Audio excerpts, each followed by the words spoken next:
Hi students, welcome back to our channel. അപ്പോൾ ഇന്നത്തെ ക്ലാസ്സിൽ നമ്മൾ +2 സോഷ്യോളജി ഈ വരുന്ന 17-ാം തീയതി നടക്കാനിരിക്കുന്ന തുല്യതാ എക്സാമിൻ്റെ റിവിഷൻ പോലെയാണ് ഇന്നത്തെ ക്ലാസ്സിൽ നമ്മൾ ചെയ്യുന്നത്. ഓക്കെ, അപ്പോൾ നമ്മൾ ഫുൾ ചാപ്റ്റേഴ്സ് ഡിസ്കസ് ചെയ്യുന്നുണ്ട്. നമുക്ക് ഏകദേശം 14 ചാപ്റ്റേഴ്സാണ് സോഷ്യോളജിയിൽ പഠിക്കേണ്ടതായിട്ടുള്ളത്. ഓക്കെ, അപ്പോൾ എല്ലാവരും പഠിച്ച് തുടങ്ങിയിട്ടുണ്ടാവും എന്ന് പ്രതീക്ഷിക്കുന്നു. ഇനിയും പഠിക്കാത്തവരുണ്ടെങ്കിൽ ഈ വീഡിയോ തീർച്ചയായിട്ടും മുഴുവനായിട്ട് സ്കിപ്പ് ചെയ്യാതെ തന്നെ കാണണം. നമ്മൾ ഓരോ ചാപ്റ്റേഴ്സും ഡീറ്റെയിൽഡ് ആയിട്ട് ഡിസ്കസ് ചെയ്ത് പോകുന്നുണ്ട്. ഓക്കെ, അപ്പോൾ പഠിച്ചവരാണേലും നിങ്ങൾ എന്ത് ചെയ്യുക, വീഡിയോ ശ്രദ്ധിച്ച് കേൾക്കുക. ഓക്കെ, അപ്പോൾ ഏതെങ്കിലും പോർഷൻ വിട്ടിട്ടുണ്ടോ അല്ലെങ്കിൽ മനസ്സിലാവാത്തതുണ്ടോ അതൊക്കെ എന്താണ് ഇവിടെ ക്ലിയർ ചെയ്യാനായിട്ട് നിങ്ങൾക്ക് സാധിക്കും. ഓക്കെ, പിന്നീട് വരുന്ന എന്ത് ഡൗട്ടും നിങ്ങൾക്ക് എന്താണ് കമന്റ് ബോക്സിലൂടെ ചോദിക്കാം കേട്ടോ. അപ്പോൾ ഇനി നമുക്ക് നെക്സ്റ്റ് വീഡിയോസ് ഒക്കെ വരുന്നുണ്ട്.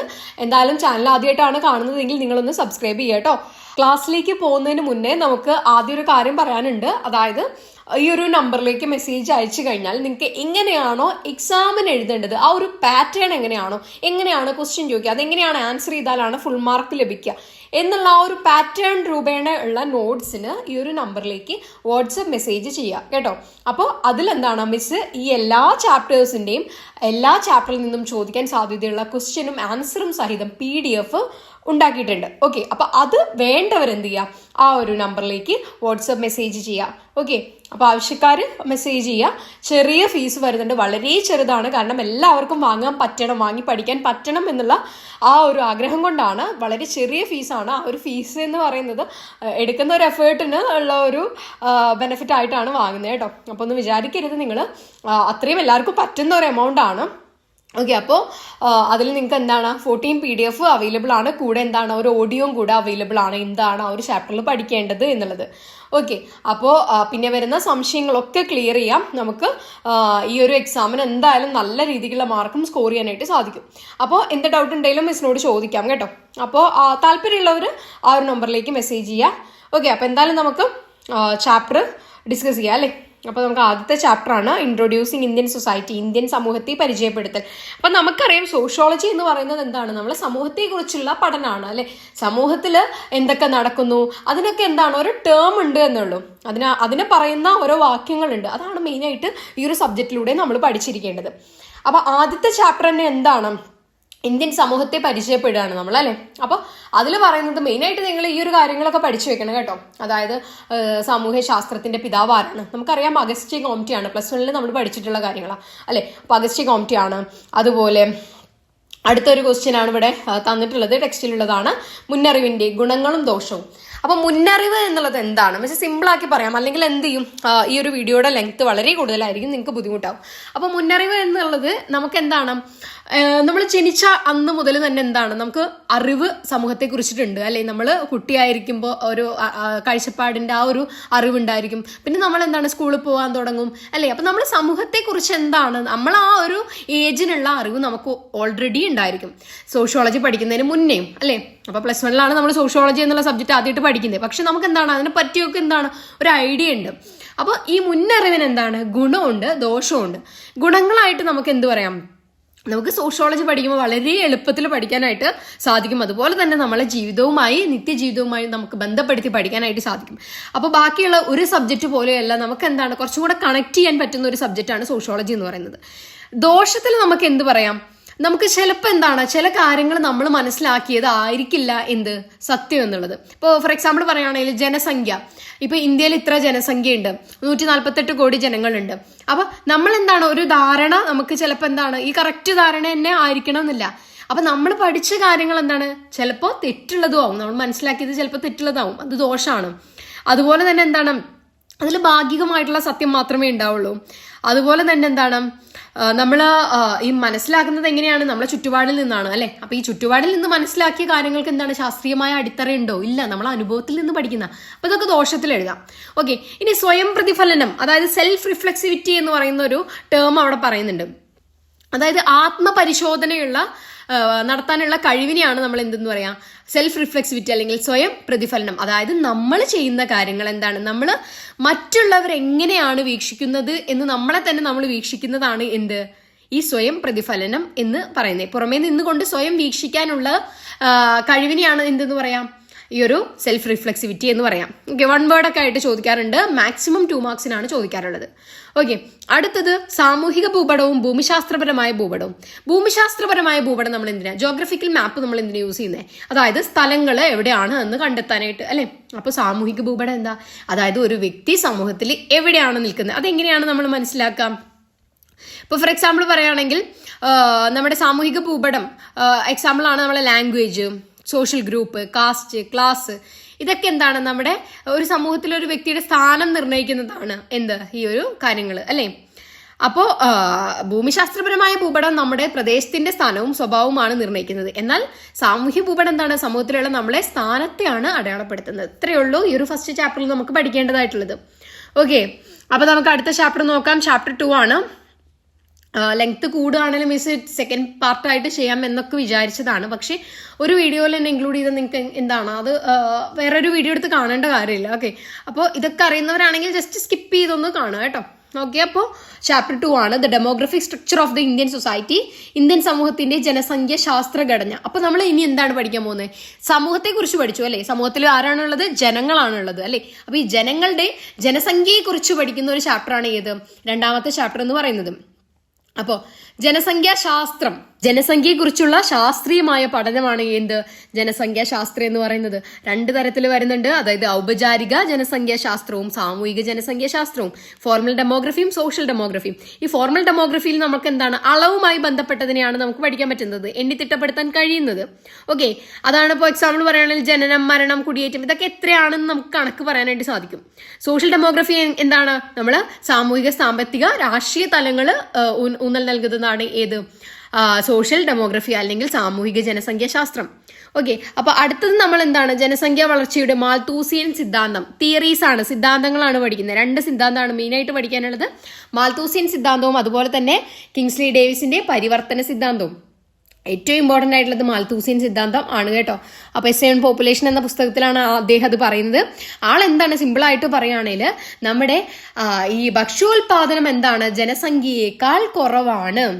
ഓക്കെ, അതായത് ജനസംഖ്യ കൂടിക്കൊണ്ടിരിക്കുന്നു, ഭക്ഷ്യോൽപാദനം എന്താണ്, വളരെ കുറഞ്ഞു വരികയാണ്. അതുകൊണ്ട് എന്താണ്, എല്ലാ ജനങ്ങൾക്കും എന്താണ്, ഭക്ഷണം ലഭിക്കുന്നില്ല. അതുകൊണ്ട് തന്നെ ലോകം ദാരിദ്ര്യത്തിലേക്ക് നീങ്ങിക്കൊണ്ടിരിക്കുകയാണ് എന്നാണ് പറയുന്നത്, തോമസ് റോബർട്ട് മാൽത്തൂസ് പറയുന്നത്.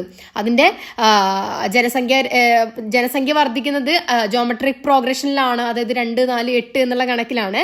കാർഷികോൽപാദനം ആണെങ്കിൽ എങ്ങനെയാണ്, 2, 4, 6, 8 എന്നുള്ള കണക്കിലാണ്. അപ്പോൾ കാർഷികോൽപാദനം എന്താണ്, വളരെ കുറവും ജനസംഖ്യ കൂടി വരും ചെയ്തു കഴിഞ്ഞാൽ അവിടെ എന്താണ്, ദാരിദ്ര്യത്തിലേക്ക് നീങ്ങാണ് എന്നാണ് ആള് പറയുന്നത്. അപ്പോൾ നിയന്ത്രിക്കാനുള്ള 2 മാർഗങ്ങൾ പറയുന്നുണ്ട്, നിവാരണ നിയന്ത്രണങ്ങളും സ്വാഭാവിക നിയന്ത്രണങ്ങളും.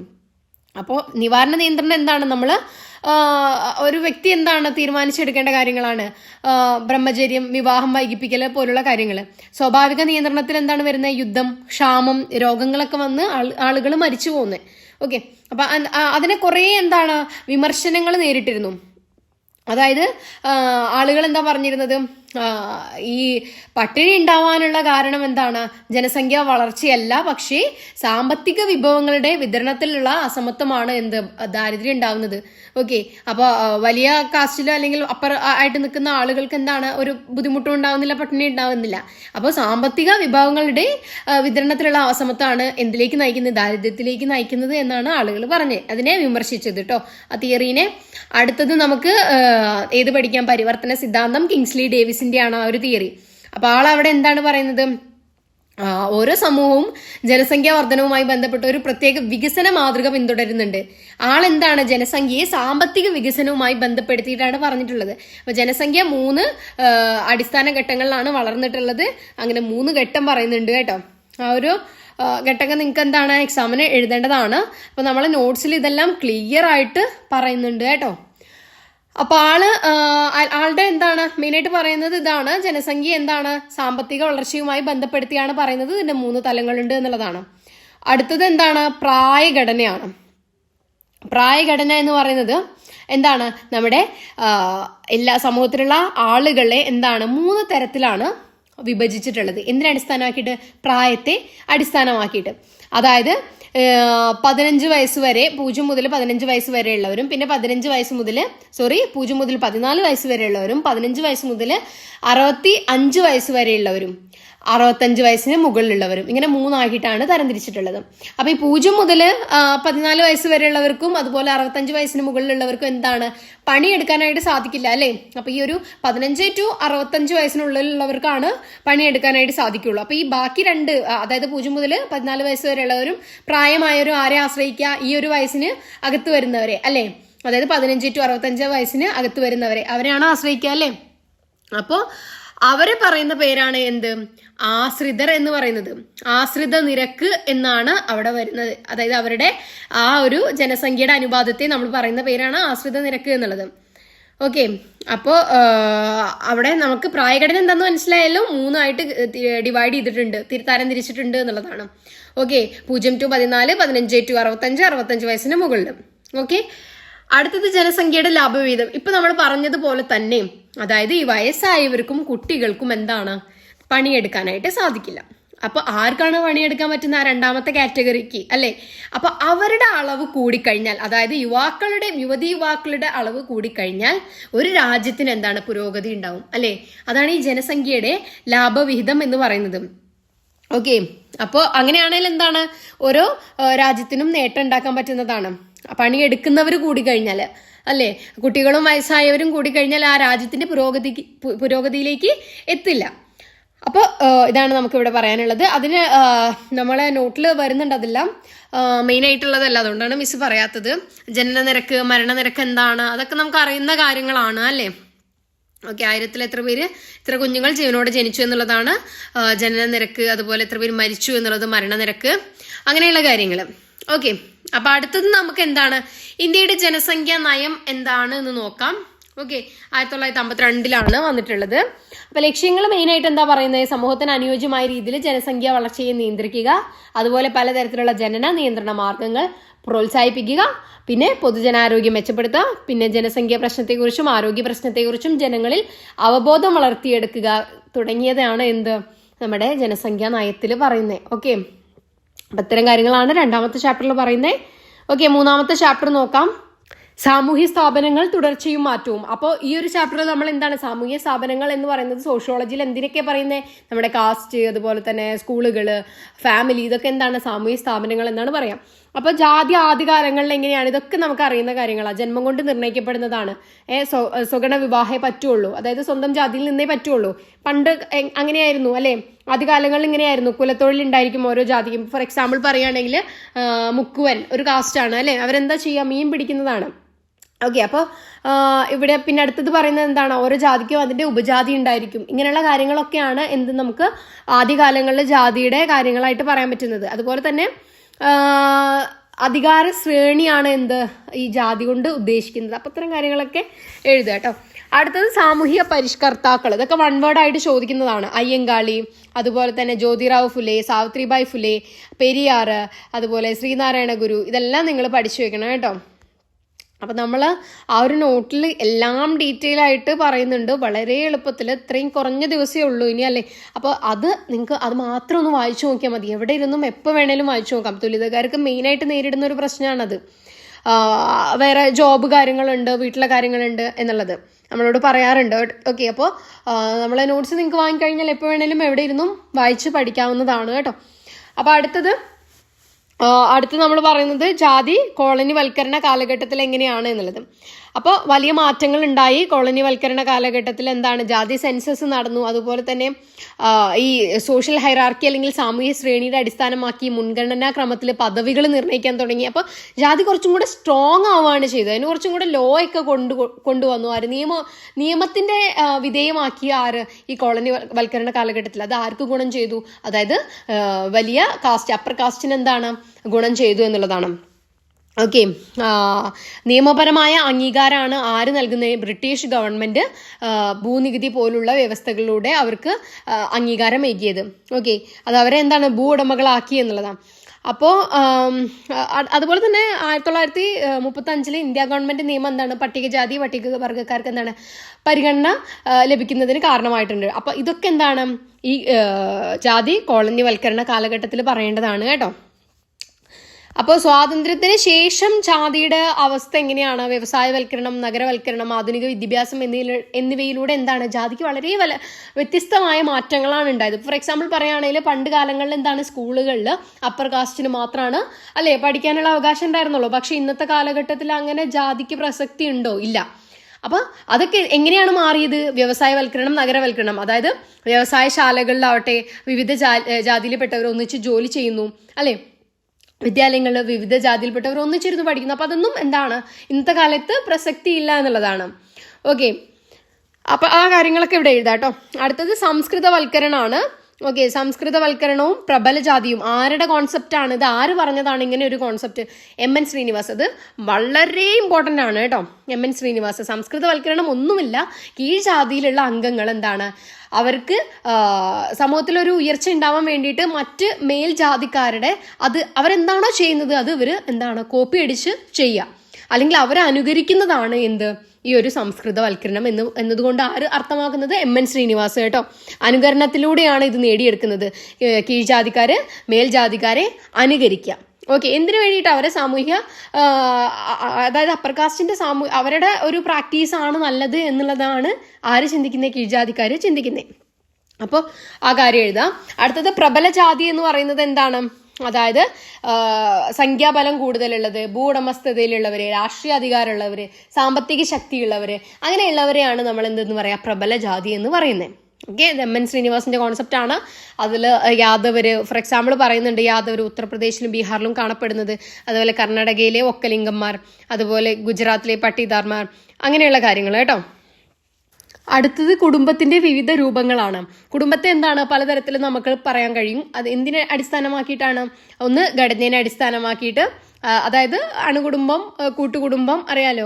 അച്ഛനമ്മ, കല്യാണം കഴിക്കാത്ത കുട്ടികൾ എന്നിവർ താമസിക്കുകയാണെങ്കിൽ അണുകുടുംബമാണ്. 3 തലമുറ ഒന്നിച്ച് താമസിക്കുകയാണെങ്കിൽ കൂട്ടുകുടുംബം. അതുപോലെ സ്ഥലത്തെ അടിസ്ഥാനമാക്കുമ്പോൾ പിതാവിന്റെ സ്ഥലത്താണെങ്കിൽ എന്താണ് പിതൃസ്ഥാനീയം. മാതാവിന്റെ വിവാഹം കഴിച്ച ദമ്പതികൾ വധുവിന്റെ വീട്ടിൽ ഒന്നിച്ച് താമസിക്കുകയാണെങ്കിൽ മാതൃസ്ഥാനീയാണ്. പിന്നെ അധികാരത്തെ അടിസ്ഥാനമാക്കിയിട്ട് പിതൃമേധാവിത്വ കുടുംബം, മാതൃമേധാവിത്വ കുടുംബം. പൈതൃകത്തെ അടിസ്ഥാനമാക്കിയിട്ടാണെങ്കിൽ പിതൃദായക ക്രമം, അതുപോലെ മാതൃദായക ക്രമം.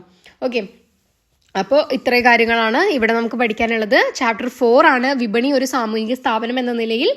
അപ്പോൾ വിപണിയെ കുറിച്ചുള്ള സാമൂഹിക വീക്ഷണങ്ങളാണ് ചോദിച്ചിട്ടുള്ളത്. അപ്പോൾ ഇവിടെ വ്യക്തികൾ അവരുടെ ഗുണത്തിന് വേണ്ടിയാണ് കമ്പോളത്തിൽ ഓരോന്നും ചെയ്യുക അല്ലേ. അവരുടെ ഗുണത്തിന് വേണ്ടി ചെയ്യുന്ന കാര്യങ്ങൾ എന്താണ് സമൂഹത്തിന് ഗുണകരമായി മാറുന്നു എന്നുള്ളതാണ്. അപ്പോൾ സാമൂഹിക വീക്ഷണങ്ങൾ എന്നുള്ളതിൽ അതൊക്കെ നമുക്ക് എഴുതാം. അദൃശ്യകരം അടുത്തത്, അത് ആരുടെയാണ് അദൃശ്യകരം? നമുക്കറിയാം ആദം സ്മിത്തിന്റെ ആണ് അല്ലെ. ആദം സ്മിത്ത് എന്താണ് അദൃശ്യകരത്തിൽ പറയുന്നത്? മുതലാളിത്ത സമ്പദ് വ്യവസ്ഥയെ മുന്നോട്ട് കൊണ്ടുപോകുന്നത് വ്യക്തിയുടെ എന്താണ് സ്വാർത്ഥ താല്പര്യങ്ങളാണ്. ഇപ്പൊ നേരത്തെ നമ്മൾ പറഞ്ഞ കാര്യങ്ങൾ തന്നെ അല്ലെ. അതായത് വിപണിയിൽ അവരുടെ സ്വന്തം താല്പര്യം അനുസരിച്ച് പ്രവർത്തിക്കുമ്പോൾ സമൂഹത്തിന് അത് പ്രയോജനമായി തീരുന്ന തരത്തിൽ ഒരു അദൃശ്യകരം പ്രവർത്തിക്കുന്നു എന്നുള്ളതാണ്. അതപ്പോൾ മറ്റുള്ളവർക്കും ഗുണം ചെയ്യുന്നതാണ് ഒരു അദൃശ്യകരം എന്ന് പറയുന്നത്. ഓക്കെ, അപ്പോൾ അടുത്തത് വിപണി ഒരു സാമൂഹിക സ്ഥാപനമാകുന്നത് എങ്ങനെയെന്നുള്ളത്. അപ്പോൾ നമ്മൾ ആഴ്ച ചന്തകളൊക്കെ പറഞ്ഞു. ഏറ്റവും കൂടുതൽ എന്താണ് അവിടെയാണ് സോഷ്യൽ കണക്ഷൻ വരുന്നത് എന്നുള്ളത്. ഇപ്പോൾ ഫോർ എക്സാമ്പിൾ ആണ് എന്താണ് ആഴ്ച ചന്തയിലൂടെ എന്താണ് കല്യാണാലോചന, വിവാഹാലോചനകളൊക്കെ നടന്നിരുന്നു. അപ്പോൾ അതൊക്കെ എന്താണ് ഒരു സാമൂഹിക എന്താണ് കാര്യങ്ങളാണ് നടക്കുന്നത് അല്ലെ. സാമൂഹികമായിട്ടുള്ള ഇടപെടലുകളാണ് വിപണിയിലൂടെ നടക്കുന്നത് എന്നുള്ളത്. പിന്നെ ഗോത്രചന്തകൾ പറയുന്നുണ്ട്. അടുത്തത് വിപണിയുടെ സാമൂഹിക സംഘടന, അതായത് വിപണിയും ജാതിയും തമ്മിൽ പണ്ട് എന്താണ് ബന്ധം ഉണ്ടായിരുന്നു എന്നുള്ള കാര്യങ്ങളാണ്. ഫോർ എക്സാമ്പിൾ പറയുകയാണെങ്കിൽ എന്താണ് ഉപ്പിന്റെ വ്യാപാരം ബഞ്ചാര എന്ന് പറയുന്ന ഒരു ഗോത്ര വിഭാഗമാണ് ചെയ്തിരുന്നത് എന്നുള്ള കാര്യങ്ങളൊക്കെ എഴുതാം. അടുത്തത് കോളനിവൽക്കരണ കാലത്ത് ഇന്ത്യയുടെ വിപണിയിൽ വന്ന മാറ്റങ്ങൾ എന്തൊക്കെയാണ്? അതായത് മെയിനായിട്ട് എന്താണ് നമ്മുടെ ഇന്ത്യൻ വ്യവസായങ്ങൾ തകർന്നു. ഫോർ എക്സാമ്പിൾ പറയുകയാണെങ്കിൽ കൈത്തറി വ്യവസായം പോലുള്ളത് തകർന്നു. ആരെടുക്കുകയാണ് നമ്മുടെ മാർക്കറ്റിനെ? ബ്രിട്ടീഷുകാർ ചീപ്പ് പ്രോഡക്ട്സ് കൊണ്ടുവന്നിട്ട് നമ്മുടെ മേഖല പിടിച്ചടക്കുകയാണ് ഉണ്ടായത്. ഓക്കെ, അടുത്തത് മുതലാളിത്തത്തെ ഒരു സാമൂഹിക വ്യവസ്ഥയായി മനസ്സിലാക്കലാണ്. ഓക്കെ, അതിൽ നമുക്ക് പറയാനുള്ളതാണ് പണ്ട് കാലങ്ങളിൽ നമ്മൾ വെള്ളം അല്ലെ വാട്ടർ അന്ന് എന്താണ് മേടിക്കാനായിട്ട് കിട്ടിയിരുന്നില്ല. അപ്പോൾ അതൊക്കെ എന്താണ് വിപണിയിലേക്ക് വരികയും ചെയ്തു അല്ലെ. അതിനെ പറയുന്ന പേരാണ് കമോഡിഫിക്കേഷൻ അല്ലെങ്കിൽ എന്താണ് കമ്പോളവൽക്കരണം എന്നുള്ളത് കേട്ടോ. അടുത്തത് പദവി ചിഹ്നമാണ് നമുക്ക് പഠിക്കാനുള്ളത്. പദവി ചിഹ്നത്തിൽ എന്താണ് ജനങ്ങൾ വാങ്ങുകയും ഉപയോഗിക്കുകയും ചെയ്യുന്ന സാധനങ്ങൾ അവരുടെ സാമൂഹ്യ പദവിയുമായി ബന്ധപ്പെട്ടതാണ്. ഫോർ എക്സാമ്പിൾ പറയുകയാണെങ്കിൽ നമ്മളെ കയ്യിൽ ഒരു നല്ല ഫോൺ, ഇപ്പോൾ ഫോർ എക്സാമ്പിൾ ആണ് ഐഫോൺ എന്ന് പറയുന്നത്. ഐഫോൺ ഉണ്ടെങ്കിൽ ആ ഒരാൾ എന്താണ് അത്രയും എന്താ നമ്മളപ്പോൾ ഇപ്പോൾ ഒരു ആൻഡ്രോയിഡ് ഫോണും അല്ലെങ്കിൽ ഒരു ഐഫോണും ആണ് ആളുടെ കയ്യിൽ കാണുന്നതെങ്കിൽ നമ്മൾ എന്താണ് ഓക്കെ അപ്പോൾ ഐഫോണുള്ള ആള് എന്താണ്, അങ്ങനെയാണ് നമ്മളെ മൈൻഡിനെ കണക്ട് ചെയ്തിട്ടുള്ളത് അല്ലേ. അപ്പോൾ അതെന്താണ് നമ്മുടെ സാമൂഹിക ചുറ്റുപാടിൽ നിന്ന് വരുന്നതാണ്. ഫോർ എക്സാമ്പിൾ അതാണ് നമുക്ക് പദവി ചിഹ്നത്തിൽ പറയാനുള്ളത്. ഓക്കെ, വാങ്ങുകയും ഉപയോഗിക്കുകയും ചെയ്യുന്ന സാധനങ്ങൾ, അതായത് ബ്രാൻഡ് വാങ്ങുന്ന ആള് നമ്മളൊരു പദവി കൊടുക്കും അല്ലേ സമൂഹത്തിൽ. അപ്പോൾ അതാണ് സംഭവം കേട്ടോ. അടുത്തത് ആഗോളവൽക്കരണം. ആഗോളവൽക്കരണം നമുക്കറിയാലോ, വിപണി, അതുപോലെ ചരക്ക്, പണം, വിവരം, ജനങ്ങൾ എന്നിവയ്ക്ക് എന്താണ് എല്ലായിടത്തേക്കും വ്യാപിക്കാനായിട്ട് തുടങ്ങി എന്നുള്ളതാണ്. അടുത്തത് കമ്പോളവൽക്കരണവും അതുപോലെ തന്നെ ഉദാരവൽക്കരണവും. ഇതെന്താണ്, ഇന്ത്യൻ വിപണി എന്താണ് വിദേശ കമ്പനികൾക്ക് തുറന്നു കൊടുക്കുകയാണ് ഉണ്ടായത്. മുമ്പ് വിപണിയിലില്ലാത്ത സാധനങ്ങളൊക്കെ വിപണിയിലെത്താൻ തുടങ്ങി, വിദേശ നിക്ഷേപങ്ങൾ വർദ്ധിക്കാനായിട്ട് തുടങ്ങി. ഓക്കെ, അപ്പോൾ ഇന്ത്യയിൽ നാടൻ വിഭവങ്ങൾക്ക് വിദേശ വിഭവങ്ങളുമായി മത്സരിക്കാൻ കഴിഞ്ഞില്ല. അങ്ങനെ നമ്മൾ മാർക്കറ്റ് എന്താണ് ഇടിയാണ് ഉണ്ടായത്. കർഷക ആത്മഹത്യ വർദ്ധിച്ചു, അതുപോലെ ചെറുകിട വ്യവസായങ്ങൾ തകർന്നു.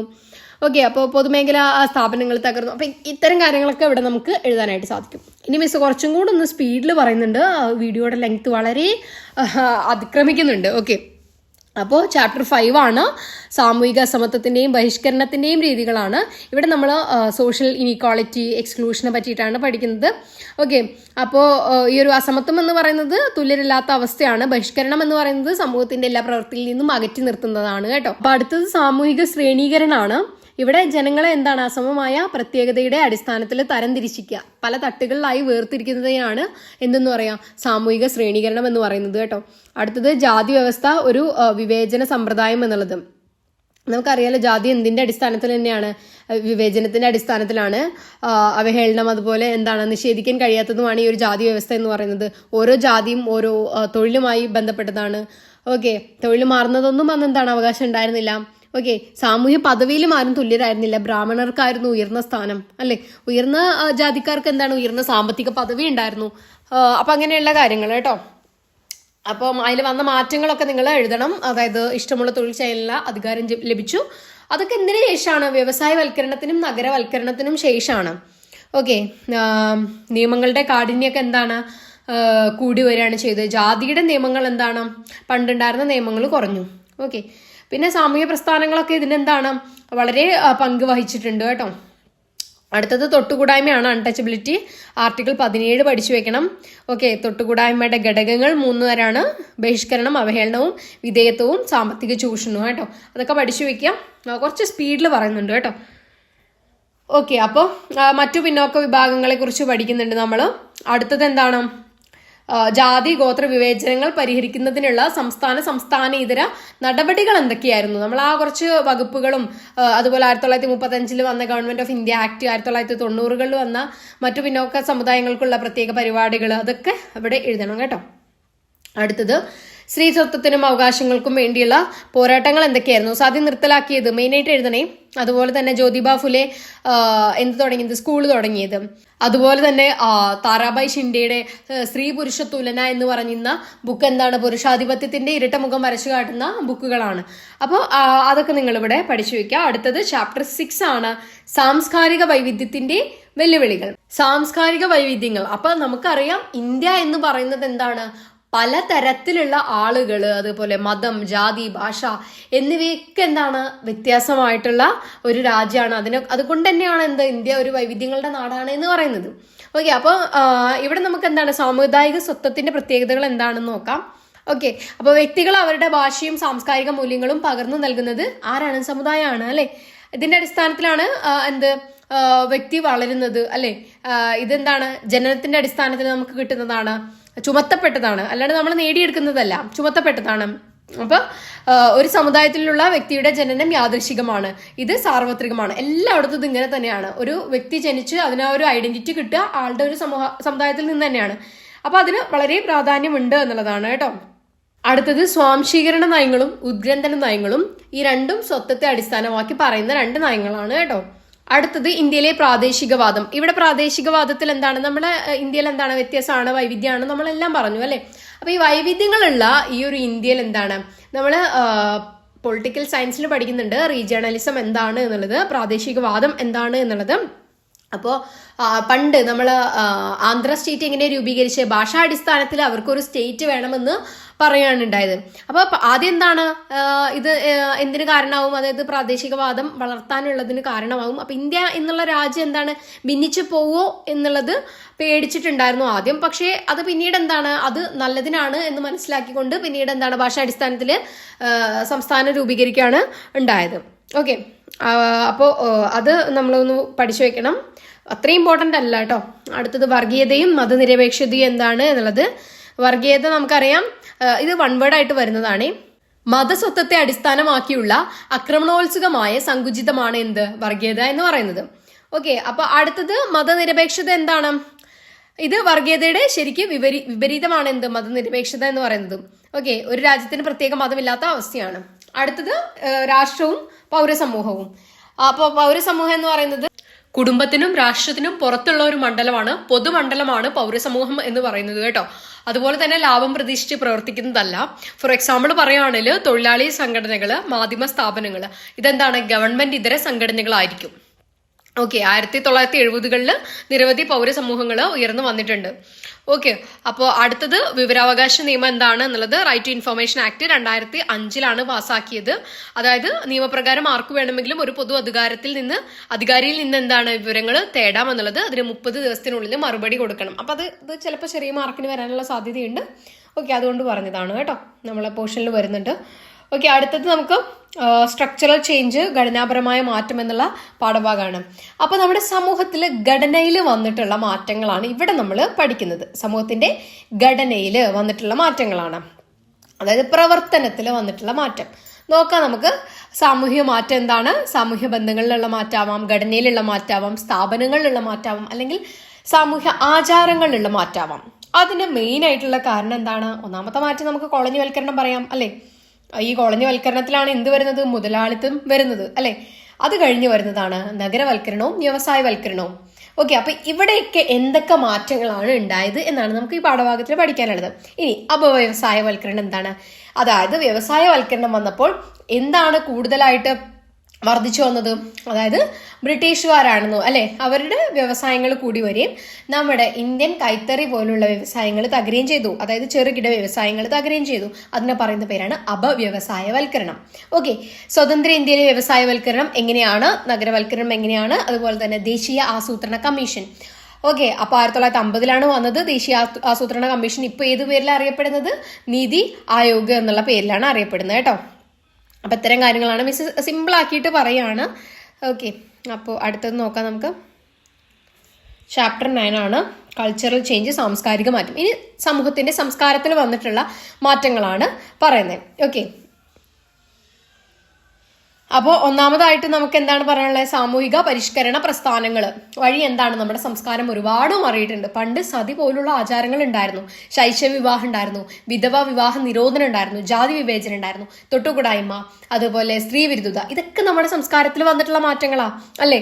അപ്പോൾ അടുത്തത് സതീഷ് സബർവാളിന്റെ ഇന്ത്യയിലുണ്ടായ മാറ്റങ്ങൾക്കുള്ള 3 തലങ്ങൾ ഉണ്ട്. ഏതൊക്കെയായിരുന്നു? വിനിമയ രീതി, സംഘടനാ രൂപം, ആശയങ്ങളുടെ പ്രകൃതം. ഈ 3 എന്താണ് എന്നുള്ളത് പഠിക്കട്ടോ. നമ്മൾ ഓൾറെഡി നോട്ടിന്റെ കാര്യം പറഞ്ഞു. മിസ് ഇടയിൽ പറയുന്നത് സ്കിപ്പ് ചെയ്ത് പോണവർ എന്താണ് വീണ്ടും കേൾക്കാനായിട്ടാണ് കേട്ടോ. അവർ കേൾക്കാതെ പോയിട്ടുണ്ടെങ്കിൽ കേൾക്കാനാണ് മിസ് ഇടയ്ക്കിടയ്ക്ക് പറയുന്നത്. ഓക്കെ, നോട്ട്സ് നമ്മളെ കയ്യിൽ അവൈലബിൾ ആണ്. എക്സാമിന് എങ്ങനെയാണോ ആൻസർ ചെയ്യേണ്ടത് അതുപോലെ നമ്മളെ കയ്യിൽ അവൈലബിൾ ആണ്. ഇംഗ്ലീഷും മലയാളം ഒക്കെ അവൈലബിൾ ആണ്. ഓക്കെ, സംശയങ്ങൾ പിന്നെ വരുന്നത് എല്ലാം അവിടെ തന്നെ ചോദിക്കാം കേട്ടോ. അടുത്തത് സംസ്കൃതവൽക്കരണം. ഇവിടെ നമുക്ക് അതിന്റെ വിമർശനമാണ് പഠിക്കാനുള്ളത്. ആരുടെ ആയിരുന്നു? MN ശ്രീനിവാസ്. നമുക്ക് 3ാമത്തെ ചാപ്റ്ററിലും പഠിക്കാനുണ്ട്, നമുക്ക് ഈ സാംസ്കാരിക മാറ്റം എന്നുള്ള പാഠഭാഗത്തിലും പഠിക്കാനുണ്ട്. അതിന്റെ വിമർശനമാണ് കേട്ടോ പറയുന്നത്. ഓക്കെ, അപ്പൊ സംസ്കൃതവൽക്കരണം എന്തായിരുന്നു നമ്മൾ പഠിച്ചത്? അതായത് കീഴ്ജാതിക്കാരെ മേൽജാതിക്കാരെ അനുകരിക്കുന്ന പ്രക്രിയയാണ് എന്തെന്ന് പറയുന്നത്? സംസ്കൃതവൽക്കരണം എന്ന് പറയുന്നത് അല്ലെ. അപ്പൊ അതിനെ കുറേ പേര് വിമർശിച്ചു. അതായത് ഈ ഒരു ചലിക്കുന്നതിലൂടെ അവരെന്താണ് വിചാരിക്കുന്നത്? ആ ഒരു ജാതിയാണ്, ഉയർന്ന ജാതിക്കാരുടെ ജാതിയാണ് ഏറ്റവും നല്ല ജാതി, നമ്മളുടെ എന്താണ് താഴ്ന്നതാണ് എന്നുള്ള ആ ഒരു വിചാരം വരുന്നത് കൊണ്ടാണ്, അല്ലെങ്കിൽ ഒരു ചിന്ത വരുന്നത് കൊണ്ടാണ് അങ്ങനെ ഉണ്ടാവുന്നത്. അപ്പൊ അതിന് കുറെ വിമർശനങ്ങൾ വന്നു കേട്ടോ. അപസംസ്കൃതവൽക്കരണം എന്നൊക്കെ പറഞ്ഞിട്ടുണ്ടായിരുന്നു.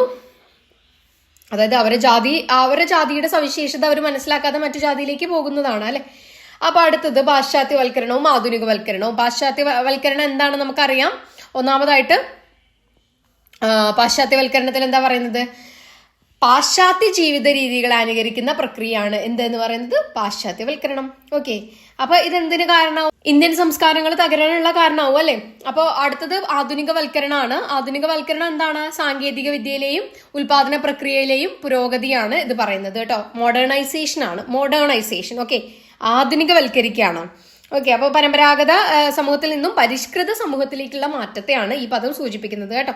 ഇനി അടുത്തതാണ് മതേതരത്വം. എന്താണ്? മതത്തിന്റെ സ്വാധീനം കുറയുന്ന പ്രക്രിയയാണ് പാശ്ചാത്യ ലോകത്ത് മതേതരത്വം. ഓക്കെ, ആധുനിക സമൂഹം മതേതരമായിക്കൊണ്ടിരിക്കുകയാണ് എന്നാണ് നമുക്ക് പറയാൻ സാധിക്കുന്നത് അല്ലെ? ഓക്കെ, അടുത്തത് നമുക്ക് ചാപ്റ്റർ 10 ആണ്. ഇന്ത്യൻ ജനാധിപത്യത്തിന്റെ കഥ. ഈ ഒരു പാഠഭാഗത്തിൽ മെയിനായിട്ട് പൊളിറ്റിക്കൽ സയൻസ് പഠിക്കുന്നവരല്ലേ, അപ്പോൾ എന്തായാലും തീർച്ചയായിട്ടും ലഭിക്കുന്നതാണ് ഈ ഒരു പാഠഭാഗം കേട്ടോ. ജനാധിപത്യം എന്താണ്, അതുപോലെ ഇന്ത്യൻ ജനാധിപത്യത്തിന്റെ കേന്ദ്ര മൂല്യങ്ങൾ എന്താണ്, അതിൽ പറയാൻ കഴിയുന്നതാണ് റിപ്പബ്ലിക്കൻ ഭരണകൂടം. അതുപോലെ തന്നെ ചർച്ചകളും വീക്ഷണങ്ങളും എന്താണ്? ജനാധിപത്യത്തിന്റെ മുഖമുദ്രയാണ്. ഓക്കെ, അപ്പൊ അത്തരം കാര്യങ്ങളൊക്കെ. അടുത്തത് ജാതി പഞ്ചായത്തുകളുടെ പ്രത്യേകതകളാണ്. ഓക്കെ, അടുത്തത് പഞ്ചായത്തുകളുടെ അധികാരങ്ങളും ഉത്തരവാദിത്തങ്ങളും വളരെ ഇമ്പോർട്ടന്റ് ആണ്. ഓക്കെ, അടുത്തത് ന്യായ പഞ്ചായത്തുകൾ എന്താണ്, വാൻ പഞ്ചായത്തുകളാണ് എന്താണ്, എവിടെയാണ് എന്നുള്ളതും കൂടെ പഠിക്കണം കേട്ടോ. അടുത്തത് നഗരപാലിക സംവിധാനം 74-ാം ഭേദഗതി, ഭരണഘടനാ ഭേദഗതി പ്രകാരം വന്നതാണ്. 1993 വന്നിട്ടുള്ളത്. ഓക്കെ, അടുത്തത് സമ്മർദ്ദ ഗ്രൂപ്പുകളാണ്. ഓക്കെ, തങ്ങളുടെ താല്പര്യങ്ങൾ സംരക്ഷിക്കപ്പെടുന്നില്ല എന്ന തോന്നലുണ്ടാവുമ്പോൾ ചില ഗ്രൂപ്പുകൾ എന്താണ്, ബദൽ പാർട്ടികൾ രൂപീകരിക്കാറുണ്ട്. അതാണ് സമ്മർദ്ദ ഗ്രൂപ്പ് എന്ന് പറയുന്നത് കേട്ടോ. അടുത്തത് ചാപ്റ്റർ 11 ആണ്. ഗ്രാമീണ സമൂഹത്തിലെ മാറ്റവും വികസനവും. ഓക്കെ, കാർഷിക ഘടനയിൽ വന്നിട്ടുള്ള മാറ്റം, ഭൂപരിഷ്കരണങ്ങളുടെ സ്വാധീനം കൊളോണിയൽ കാലഘട്ടത്തിൽ എങ്ങനെയായിരുന്നു, സ്വതന്ത്ര ഇന്ത്യയിൽ എങ്ങനെയായിരുന്നു. ഓക്കെ, ഹരിത വിപ്ലവം വളരെ ഇമ്പോർട്ടന്റ് ആണ്. പൊളിറ്റിക്കൽ സയൻസിലൊക്കെ നമുക്ക് പഠിക്കാനുള്ള കാര്യമാണ് ഹരിത വിപ്ലവം എന്താണ് എന്നുള്ളത്. 1960കളിൽ ഭക്ഷ്യ പ്രതിസന്ധി വന്ന സമയത്ത് എന്താണ് ഉണ്ടായത്? ഗവൺമെന്റ് നയം മാറ്റുകയാണ് ഉണ്ടായത് അല്ലേ? അതായത് കൂടുതൽ ഉൽപാദന ശേഷിയുള്ള, വിളവ് കൂടുതലുള്ള സ്ഥലങ്ങളിൽ എന്താണ് ഗവൺമെന്റ് സബ്സിഡി കൊടുക്കുകയും അതുപോലെ തന്നെ അത്യുൽപാദന ശേഷിയുള്ള വിത്തുകൾ കൊടുക്കുകയും ഇറിഗേഷൻ ഫെസിലിറ്റീസ്, ജലസേചന പദ്ധതികൾ രൂപീകരിക്കുകയൊക്കെ ചെയ്തതോട് കൂടിയിട്ട് എന്താണ് ഇന്ത്യയിൽ ആ ഒരു പ്രദേശത്ത് എന്താണ് വളരെ വലിയ തോതിൽ എന്താണ് ഭക്ഷ്യോൽപാദനം ഉണ്ടാവുകയാണ് ചെയ്തത്. അതിനാണ് ഹരിത വിപ്ലവം എന്ന് പറയുന്നത്. അതിന് ഗുണങ്ങളും ദോഷങ്ങളും ഒക്കെ ഉണ്ട്, അതൊക്കെ പഠിക്കണം. ഓക്കെ, അപ്പോൾ ഗ്രാമസമൂഹത്തിലെ സ്വാതന്ത്ര്യത്തിന് ശേഷം ഉണ്ടായിട്ടുള്ള പരിവർത്തനം എന്താണ്, തൊഴിൽ സംക്രമണം എന്താണ്, കാർഷിക തൊഴിൽ ശക്തിയുടെ സ്ത്രൈണവൽക്കരണം, ഇതൊക്കെ വളരെ ഇമ്പോർട്ടൻ്റ് ആണ് കേട്ടോ. മിസ്സിന് ഇതെല്ലാം പറഞ്ഞ് വിശദമായിട്ട് തരണമെന്നുണ്ട്. ഓക്കെ, അപ്പോൾ പക്ഷേ സമയം വളരെ കൂടുതലാണ്. വീഡിയോ തന്നെ നല്ല ലെങ്തി ആയി പോയി. ഓക്കെ, അപ്പോൾ എന്തെങ്കിലും സംശയം ഉണ്ടെങ്കിൽ കൂടുതൽ ഡീറ്റെയിൽഡ് ആയിട്ട് വീഡിയോ പാർട്ട് 2 പോലെ വേണമെങ്കിലൊക്കെ നിങ്ങൾക്ക് പറയാം കേട്ടോ. അപ്പൊ അടുത്തത് ആഗോളവൽക്കരണവും ഉദാരവൽക്കരണവും എങ്ങനെയാണ് ഗ്രാമസമൂഹത്തിലെ ബാധിച്ചിട്ടുള്ളത് എന്ന്. ഓക്കെ, അപ്പൊ അതിൽ നമുക്ക് എന്തെഴുതാം? പരിസ്ഥിതി പ്രശ്നങ്ങളൊക്കെ കൂടുതലായിട്ട് എഴുതണം. അതുപോലെ തന്നെ ചെറുകിട കർഷകർ അനുഭവിച്ച കാര്യങ്ങളും പ്രത്യേകമായിട്ട് എഴുതണം കേട്ടോ. അപ്പൊ നമുക്ക് അടുത്ത ചാപ്റ്റർ നോക്കാം. വ്യവസായ സമൂഹത്തിലെ മാറ്റവും വികസനമാണ് എങ്ങനെ ഉണ്ടായത് എന്നുള്ളത്. വ്യവസായങ്ങളുടെ പ്രത്യേകതകൾ എന്തൊക്കെയാണ് ആദ്യം എഴുതണം. ഓക്കെ, അതിൽ നമുക്ക് എന്താണ്? തൊഴിൽ വിഭജനം, അതുപോലെ നഗരവൽക്കരണം, സമത്വം സൃഷ്ടിച്ചിട്ടുണ്ട് ഈ വ്യവസായവൽക്കരണം കൊണ്ട് ചില മേഖലയിൽ. അപ്പൊ ഇത്തരം കാര്യങ്ങളൊക്കെ എഴുതാം. അതുപോലെ ഇന്ത്യയിലെ വ്യവസായവൽക്കരണം എങ്ങനെയായിരുന്നു, അസംഘടിത സംഘടിത മേഖല ഏതാണ്. ഓക്കെ, ആഗോളവൽക്കരണവും ഉദാരവൽക്കരണവും ഇന്ത്യൻ വ്യവസായങ്ങളിൽ വരുത്തിയ മാറ്റങ്ങൾ. ഓക്കെ, അപ്പൊ ഈ ഒരു ചാപ്റ്ററിൽ നമുക്ക് എന്താണ്? വ്യവസായ സമൂഹത്തിലെ മാറ്റവും വികസനമാണ് പഠിക്കേണ്ടത്. ഡിസ്ഇൻവെസ്റ്റ്മെന്റ് എന്താണ്, ഔട്ട്സോഴ്സിംഗ് എന്താണ്, അതുപോലെ ശാസ്ത്രീയ മാനേജ്മെന്റ്, IT മേഖലയിലെ സമയാടിമത്തം, ഇതൊക്കെ വളരെ ചെറിയ മാർക്കിന് 3 മാർക്കിനൊക്കെ വരാൻ സാധ്യതയുള്ള കാര്യങ്ങളാണ്. അടുത്തത് ചാപ്റ്റർ 13 ആണ്. ആഗോളവൽക്കരണവും സാമൂഹിക മാറ്റവും. നമ്മൾ കുറേ നേരമായിട്ട് പറയുന്ന കാര്യമാണ് ആഗോളവൽക്കരണം അല്ലേ. അതുപോലെ ആഗോള പരസ്പര ബന്ധങ്ങൾ ആദ്യ വർഷങ്ങളിൽ എങ്ങനെയാണ്, കൊളോണിയൽ കാലഘട്ടത്തിൽ എങ്ങനെയാണ്, സ്വതന്ത്ര ഇന്ത്യയിൽ എങ്ങനെയാണ്, നമ്മൾ പഠിച്ച കാര്യങ്ങളുടെയൊക്കെ ഒരു എന്താണ് ചുരുക്ക രൂപമാണ് ഇവിടെ ഉള്ളത്.